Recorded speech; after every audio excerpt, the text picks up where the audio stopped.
Welcome to our classes. कैसे हैं आप सभी? आई होप आप लोग अच्छे होंगे और पढ़ाई आपकी बहुत ही अच्छे ढंग से चल रही होगी। तो आइए स्टार्ट करते हैं आज की वीडियो को।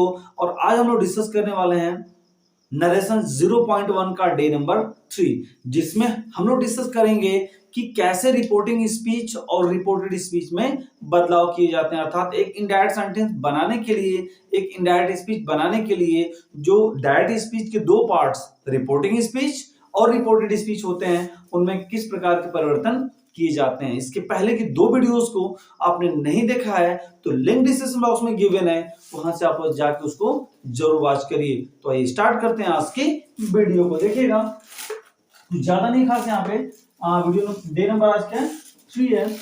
तो सबसे पहले आपको मैं बताना चाहूंगा, ध्यान से देखिएगा कि जब हम किसी डायरेक्ट स्पीच के दो पार्ट्स बनाते हैं, ये क्या आपका है डायरेक्ट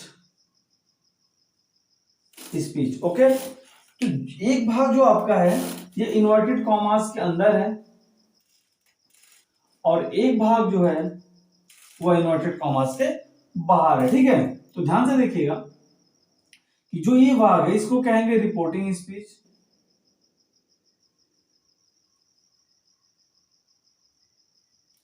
और ये जो भाग है इसे हम कहेंगे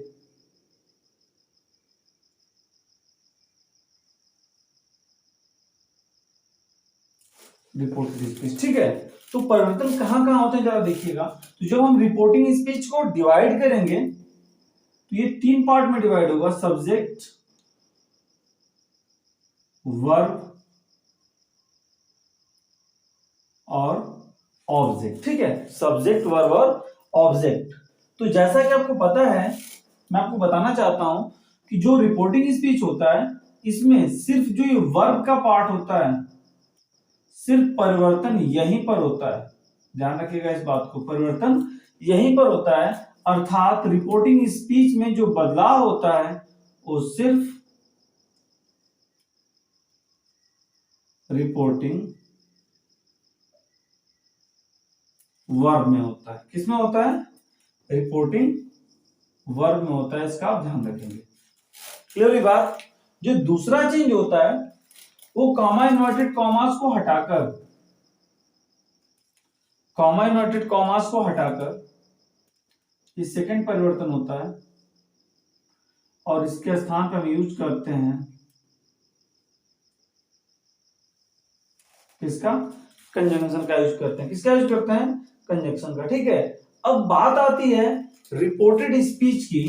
तो इस रिपोर्टेड स्पीच में भी 3 परिवर्तन किए जाते हैं। पहला हो गया, दूसरा, तीसरा परिवर्तन, चौथा। मतलब टोटल जो परिवर्तन है रिपोर्टेड स्पीच के वो 3 हैं और इन दो को मिलाकर के टोटल चेंजेस कितने हो गए? 5 हो गए। पहला रिपोर्टिंग वर्ब का, दूसरा कॉमा इन्वर्टेड कॉमास का, और 3 परिवर्तन आपके रिपोर्टेड स्पीच के। अब इसमें कौन कौन है देखिएगा। जो थर्ड चेंज होता है, मतलब टोटल थर्ड चेंज और रिपोर्टेड स्पीच का पहला चेंज, पर्सन चेंज होता है। और पर्सन के अंतर्गत हम चेंज करते हैं प्रोनाउन को।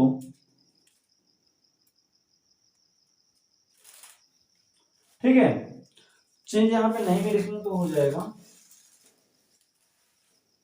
इसके बाद जो रिपोर्टेड स्पीच का दूसरा और टोटल फोर्थ जो चेंज है क्या है? टेंस का। इसमें हम वर्ब को चेंज करते हैं और आखिरी चेंज जो है वो वर्ड्स का है। अर्थात ओवरऑल आपसे ये कहना चाहते हैं दोस्तों कि आपका जो डायरेक्ट स्पीच होता है और डायरेक्ट स्पीच के जो 2 भाग होते हैं ना, उसमें 2 भाग रिपोर्टिंग स्पीच और रिपोर्टेड स्पीच। तो इन दोनों भाग की जो टोटल कुल परिवर्तन जो है उनकी संख्या कितनी होती है? 5 होती है। तो जो पहला परिवर्तन आप देख सकते हैं, जो पहला परिवर्तन यहाँ पर है वो किसमें है? रिपोर्टिंग स्पीच के रिपोर्टिंग वर्ब में चेंज है। तो इसको हमेशा ध्यान रखिएगा कि जो पहला चेंज आप करेंगे वो रिपोर्टिंग स्पीच के रिपोर्टिंग वर्ब में ही होगा। जो दूसरा चेंज होगा वो कॉमा इन्वर्टेड कॉमास को हटा करके क्या लगाने के लिए होगा? कंजंक्शन को लगाने के लिए यूज होगा। और जो 3 परिवर्तन है, पर्सन का चेंज, टेंस का चेंज और वर्ड्स का चेंज, ये सब चेंजेस जो होंगे वो रिपोर्टेड स्पीच में होने वाले हैं। तो अब क्वेश्चन ये उठता है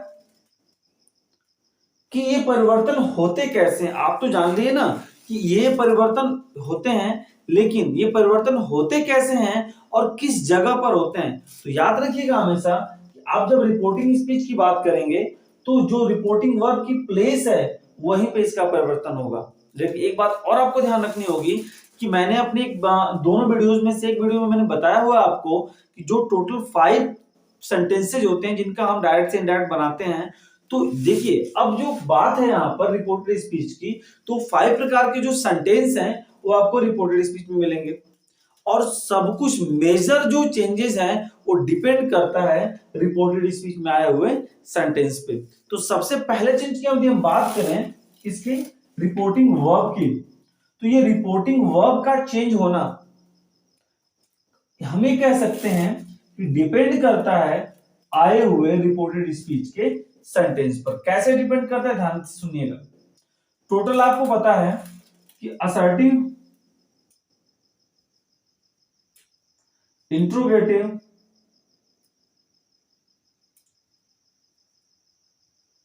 इंपरेटिव, एक्सक्लेमेटरी और ऑप्टेटिव।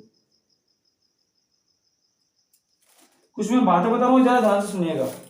ये first, second, third, fourth and fifth, ठीक है।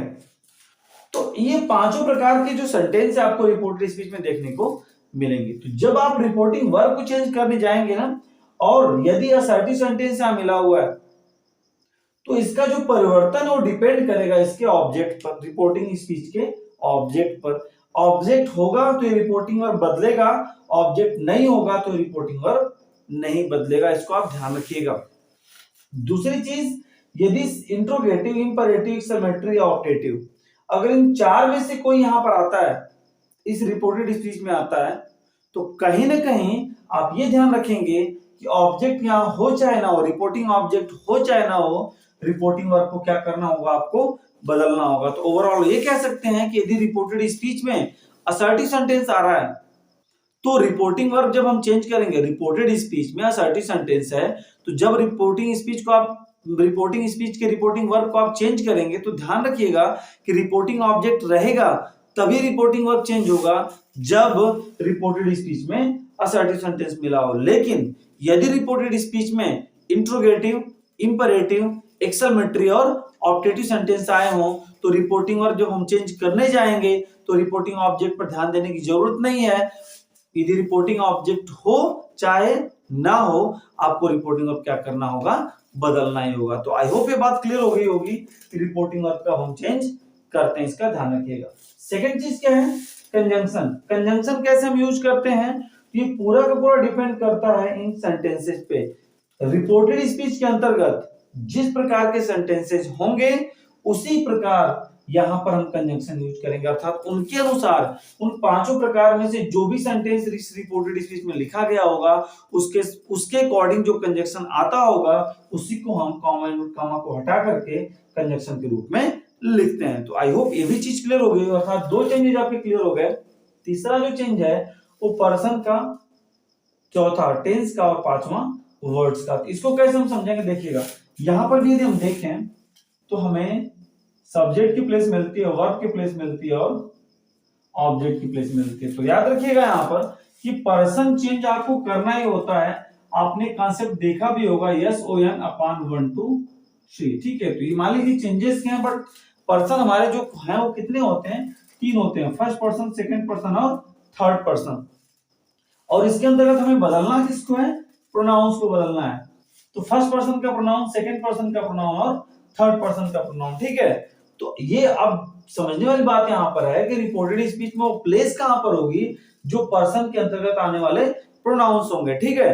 तो आप जरा बात को गौर करिएगा कि यदि हम बात कर रहे हैं यहां पर प्रोनाउन की, ठीक है, तो इसके साथ कहीं कहीं क्या जुड़ा होता है, नाउन, ठीक है। तो नाउन की प्लेस सेंटेंस में कहां पर होती है, आई होप आपको पता होगा कि किसी भी नाउन को सेंटेंस में या तो सब्जेक्ट या तो ऑब्जेक्ट की प्लेस पर लिखा जाता है। और जो प्रोनाउन होता है वह ऐसा शब्द होता है जो नाउन के स्थान पर यूज किया जाता है। तो आई होप आप समझ पा रहे होंगे, रिलेट कर पा रहे होंगे कि जहां नाउन आता है उस नाउन के बदले ही उस नाउन के दोहराव से बचने के लिए प्रोनाउन का यूज किया जाता है। तो सेंटेंस में जो प्लेस नाउन की होगी वही प्लेस किसकी होगी, प्रोनाउन की होगी। अर्थात इस सब्जेक्ट या फिर ऑब्जेक्ट वाले प्लेस पर आपको एक पर्सन के अंतर्गत प्रोनाउन दिख सकता है, मिलता है, ठीक है। वहां से हम इनका बदलाव करेंगे। बदलाव कैसे करेंगे वो बात की बात है, बट यहां पर समझना आपको क्या है कि उस पर्सन के अंतर्गत आने वाले प्रोनाउन की प्लेस क्या होगी, तो उस रिपोर्टेड स्पीच में सब्जेक्ट या फिर ऑब्जेक्ट की प्लेस होगी। क्लियर होगी बात।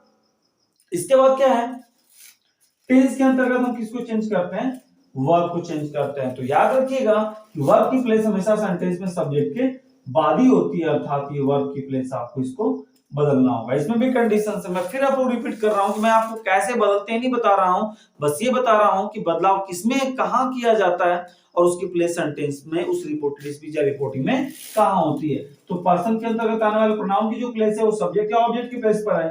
टेंस की जो प्लेस है अर्थात टेंस में जो वर्ब की प्लेस है वो अपने स्थान वर्ब के स्थान पे होगी, और जो वर्ड्स हैं इन्हीं के कहीं ना कहीं बीच में वर्ड्स क्या होंगे, लिखे होंगे। अर्थात नजदीकी सूचक शब्दों को दूरी सूचक शब्दों में क्या करते हैं, चेंज करते हैं। तो आई होप आप समझ पा रहे होंगे, रिलेट कर पा रहे होंगे कि यदि हम एक डायरेक्ट स्पीच की बात करें तो उसको दो भाग में डिवाइड किया गया, रिपोर्टिंग स्पीच और रिपोर्टेड स्पीच। तो दोनों को मिलाकर के जो ओवरऑल चेंजेस हमें करने होते हैं वो मात्र 5 ही होते हैं, 5 से अधिक नहीं होते हैं। इस बात को दिमाग में नोट कर लीजिए आप कि टोटल 5 ही प्रकार के चेंजेस हैं जो रिपोर्टिंग स्पीच और रिपोर्टेड स्पीच मिलाकर किए जाते हैं। एक परिवर्तन रिपोर्टिंग स्पीच में है, एक पर जो चेंज है वो कॉमा एंड कॉमा हटा के हमें कंजक्शन का यूज करना है, और जो मेजर 3 चेंजेस हैं वो आपके रिपोर्टेड स्पीच में देखने को मिलते हैं। पहला चेंज पर्सन के अंतर्गत प्रोनाउन का चेंज, दूसरा टेंस के अंतर्गत वर्ब का चेंज, और लास्ट में किसका चेंज, वर्ड्स का चेंज। तो आई होप आप इस चीजों से रिलेट कर पा रहे होंगे। नेक्स्ट वीडियो में हम लोग ये देखेंगे कि ये पर्सन का प्रोनाउन क्या होता है, टेंस का वर्ब क्या होता है और वर्ड्स क्या होते हैं। तो सेपरेट वीडियो में आपको मैं ये वीडियोस बनाकर देने वाला हूं। तो अब तक 3 वीडियोस हो गई नरेशन 0.1 के, तो 2 वीडियो के लिंक डिस्क्रिप्शन बॉक्स में है। और हाँ, इसे अधिक से अधिक शेयर करने का प्रयास जरूर करिएगा। तो दोस्तों वीडियो पसंद है तो वीडियो को लाइक करिए, चैनल पर तो सब्सक्राइब करिए, बेल आइकन प्रेस करिए ताकि मेरे हर नए वीडियो का नोटिफिकेशन आपको सबसे पहले मिले। और हाँ, दोस्तों भी शेयर करना ना भूलिएगा। तो जय हिंद, वंदे मातरम, अपना ख्याल रखिएगा।